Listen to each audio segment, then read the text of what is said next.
آپ کیا کہیں گے اس پہ؟ نہیں دیکھیے یہ آن گوئنگ چیز ہے, یہ ڈیجیٹل نہیں ہوتا کہ جنگ چھیڑی یا بند کر دی یا پھر شروع کر دی. دیکھیے یہ آن گوئنگ ہمیں الرٹ رہنا پڑے گا. یہ ہمیں پتہ ہونا چاہیے کہ جب مئی کے مہینے میں ہندوستان کو اپنے وار آبجیکٹیو نہیں اچیو ہوئے تو وہ نیکسٹ کیا آپشن کرے گا. دیکھیں یہ پولیٹیکلی موٹیویٹڈ کامبیٹ کے دن تھے مئی والے. کیوں؟ ہم سب نے دیکھ لیا کہ ان کی ایئر فورس تیار نہیں تھی, ان کے ایئر وائس چیف نے ریزائن کر دیا یا ان کو ریزائن کروا دیا گیا. ان کے ایئر چیف بعد پہلے یا بعد میں آتے رہے, وہ مایوس لگتے ہیں پالیسیوں سے, آپ کے سامنے ہے. فروری میں انہوں نے کہا, جنوری میں انہوں نے کہا تھا, 9 جنوری کو ایک اوپن میڈیا اسی سال کہا تھا کہ مجھے جہاز نہیں ملتے میں ریلیونٹ رہ سکوں. بعد میں اس نے کہا ہندوستان ایروناٹیکل کمپنی جس نے تیجاز بنایا تھا مجھے اس پر اعتبار ہی نہیں ہے. تو یہ ایک ابھی مئی میں آتے ہیں جب پولیٹیکلی موٹیویٹڈ اس طرح کی چیزیں ہوتی ہیں تو پھر وہ لوگوں کو وار ٹرافی دکھانی ہوتی ہے اگر آپ مئی میں ہار جاتے ہیں. ہندوستان کا کیا ہوا جب آپ نے خود وار مانگرنگ کا ماحول بنایا, ایک ایسی احجان خیزی پیدا کی لوگوں کے ذہنوں میں کہ جیسے ہم پاکستان کو سبق سکھا دیں گے, یہ کر دیں گے, وہ کر دیں گے. اب 1.4 بلین لوگ ہیں آپ کے, 140 کروڑ لوگ ہیں. آپ جب اس طرح کی وار مانگرنگ کریں گے تو آپ نے پھر لوگوں کو دینا ہوتا ہے کہ اچھا پاکستان پر ہم نے حملہ کیا تو وار ٹرافی کہاں ہے. جب وار ٹرافی نہیں ہوتی تو پھر وہ یہی والی ویسٹرن بارڈر یا افغانستان کے طالبان کے ساتھ مل کے یا کسی اور جگہ ہمیں اسٹریچ کر کے وہ یہ اسٹریٹجی اپنانا چاہیں گے کہ ہمیں ڈیلیوٹ کیا جائے, اکنامکلی بھی ملیٹریلی بھی. لیکن یہ ہمیں ہر وقت الرٹ رہنا پڑے گا. یہ نہیں ہوتا کہ آپ ایک دفعہ الرٹ رہیں کچھ عرصے کے وہ ٹل جاتا ہے. خطرہ ٹلتا نہیں ہے, اور ظاہر ہے آپ کا جو دشمن یا حریف ہوتا ہے وہ ایک اسٹریٹجی نہیں چلتا, وہ ایک ٹائم بار نہیں ہوتا کہ اتنے عرصے کے بعد ہم یہ بند کر دیں گے. وہ ایک کنٹینیوس ایفرٹ کرتا ہے, آپ نے کنٹینیوس الرٹ پر رہنا ہوتا ہے. اچھا خالد صاحب, کیا خلیج بنگال میں بنگلہ دیش کے متحرک فوجی کردار کے پس پردہ پاک چین اسٹریٹجک انٹرسٹ ہے جو خطے میں چھوٹے ملکوں کو ساتھ ملا کر مستقبل میں کسی فوجی اتحاد کی شکل اختیار کر سکتا ہے؟ جی دیکھیے وہی میں جیسے پہلے کہا کہ ہمارے کوئی ڈیزائن نہیں ہے ملٹری کے, ہمارے کبھی بھی نہیں رہے. بلکہ میں تو اکثر لوگوں کو کہتا ہوں کہ یہ جو ہماری فورسز ہیں یہ ایسٹ ورڈ فورس ہے, یہ ایسٹ ورڈ ٹلٹڈ ہماری تیاری ہوتی ہے. انڈیا اسپیسیفک ہم اپنے وار پلانز کرتے ہیں, ہم اپنی فورس گول رکھتے ہیں انڈیا اسپیسیفک. ہم ویسٹ جو طالبان سائڈ ہے اس کے لیے تیاری نہیں کرتے. یہ نہیں میں کہہ رہا کہ ہم کر نہیں سکتے آپریشن, لیکن ہم کیونکہ ایک ایسا ملک ہے جس کے ہیجمونک ڈیزائن نہیں ہے, ہم کوئی ریجنل سٹیبلٹی میں ایسا نہیں کہہ رہے کہ ہمارے بغیر نہیں ہوتی. آلدو دنیا نے ہمیں مان لیا کہ ہمارے بغیر ریجنل سٹیبلٹی ہو نہیں سکتی, لیکن ہم بائی ڈیزائن نہیں کرتے کہ اوفینس لانچ کریں تاکہ دوسرے ملکوں کو سبق سکھائیں, ہم امپورٹنس گین کریں اور لوگ ہمیں ریگارڈ کریں کہ ہم بہت بڑے پلیئر ہیں یہاں پہ.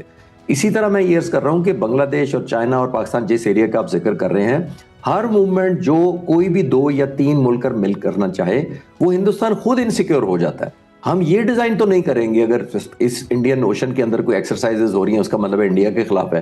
ایک بانڈیج جاتی ہے, ایک ٹرسٹ جاتا ہے, ایک کمفرٹ لیول بڑھتا ہے اور اعتماد بڑھتا ہے ایک دوسرے ملکوں پر. ہم تو یہیں تک کریں گے. جیسے میں نے کہا ہم پہلے بھی ایکسرسائزز کرتے رہے ہیں, ہم پہلے بھی ٹریننگ دیتے رہے بنگلہ دیشی لوگوں کو. ان کے یہاں پہلے جب 60s میں 70s میں ہم نے جب یہ ہم ایک ملک تھے تو ظاہر ایک تھا, جب 70 میں علیحدہ اس کے بعد بھی ہم نے ان کو F-6 جہاز دیے تھے, گفٹ کیے تھے, بلکہ ہمارے پائلٹ جا کے ٹرین کرتے رہے تھے. ہسٹری بڑی لمبی ہے, لیکن میں کہنا یہ چاہ رہا ہوں کہ بنیادی طور پر جب بھی 2 یا 3 ملک کنورج کرتے ہیں تو جو ملک اس طرح کے ڈیزائن رکھتا ہو وہی انکمفرٹیبل ہوتا ہے. اگر آپ ڈیزائن نہیں رکھتے تو ہم نے کوئی اٹیک تو نہیں نا 3 ملکوں نے کر دینا یا 4 ملکوں نے حملہ کر دینا ہندوستان کے اوپر. ان کو عادت ایسی تھی کہ ان کی مرضی سے ریجنل کے ملک چلتے تھے, ان کی مرضی سے ایکسپینڈ کرتے تھے, ملٹری ہارڈ ویئر ان سے اپنا خریدتے تھے, انڈیا سے زیادہ خریدتے تھے. تو یہ ایک ان کو واپس وڈرا کرنی پڑ رہی ہے. ملک جو ہے انڈیپینڈنس, خاص طور پہ بنگلہ دیش اپنی پوزیشن کو ری گین کر رہا ہے. اس کو اپنی زمین کو ری گین کرنا کہتے ہیں. جو لاسٹ گراؤنڈ تھا ان کو واپس لے رہے ہیں. وہ ظاہر ہے ہندوستان کو پسند نہیں آئے گا, وہ تو سمجھتے تھے ہمارے جیب کی گھڑی ہے, جب مرضی ہم نکالیں, جب مرضی جیب میں رکھ دیں. تو یہ اس طرح کی فیلنگ تھی, اس لیے ان کو انسیکیورٹی ہونی بھی نہیں چاہیے. ہم ریجنل جس سے بھی کریں گے, ہم مڈل ایسٹ کے ساتھ بہت ساری ایکسرسائز کرتے ہیں. ابھی ہم نے انڈس شیلڈ پاک فضائیہ نے کی تھی 2024 میں, 26 ملک آئے تھے. تو ہم نے کسی اور ملک کے خلاف تو ڈیزائن نہیں کی تھی. میں خود وہاں تھا آپریشنل بیسس پر, میں نے پورا دن گزارا تھا. وہ ڈیزائن میں کہیں ہم یہ نہیں کہہ رہے تھے کہ ہم مل کر کوئی حملہ آور ہو جائیں گے. ہم نے اپنی گڈ ول ڈیولپ کی تھی, اپنے جہازوں کا ایگزیبٹ کیا تھا, اپنے پائلٹس کی ٹریننگ دکھائی تھی کہ ہمارے یہ اسٹینڈرڈ ہے. تو دنیا اس طرح چلتی ہے کہ دنیا میں ایک ریلیونس آپ نے رکھنی ہوتی ہے, دنیا کو ایک پورے اعتماد پارٹنر کے طور پہ ثابت کرنا ہوتا ہے, اور ایک ٹرسٹڈ فرینڈ کے طور پہ آپ نے اسٹیبلش کرنی ہوتی ہے اپنی کریڈیبلٹی. بہت شکریہ. ایئر کوموڈور ریٹائرڈ خالد چشتی صاحب ہمارے ساتھ موجود تھے. آج کے پروگرام سے اتنا ہی, مجھے اجازت دیں. اللہ حافظ.